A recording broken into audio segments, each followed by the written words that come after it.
Once Jesus moved into his ministry, he called his disciples, most of them along this shoreline of the Galilee, the northern shore of the Galilee. This is a place called Seven Springs. They call it Tabgha.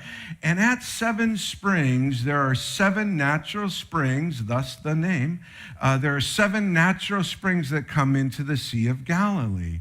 And this is where, if you were a professional fisherman, this is where you would fish. And so it's very easy for us to say, if the fishermen disciples were professional fishermen, which they were, this is where they would be fishing. And so we see Jesus calling his disciples along this section of the shoreline on the northern edge of the Galilee. And what we know is that Jesus called his disciples into an ever-deepening relationship with him. When he called his first 2 disciples in John chapter 1, he simply said, "Come and see." They said, "Hey, where are you staying?" He said, "Come and see." And then he turned and walked away from them. He didn't beg them or encourage them. He just did that. But then there were 3 times that Jesus called the same set of disciples on the shore of the Galilee. 3 times.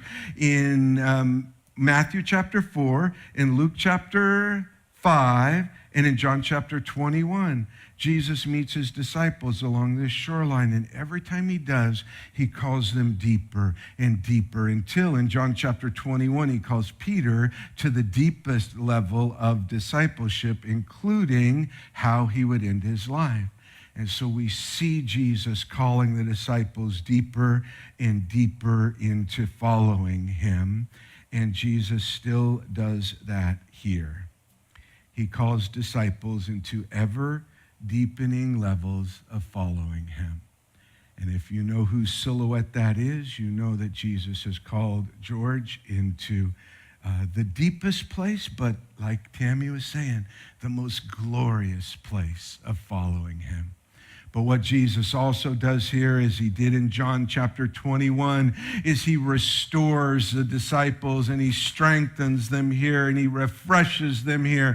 He meets his disciples on the edge of the Galilee in this natural place. And so when we go here, we send everybody out on the shore and we say, go hear Jesus.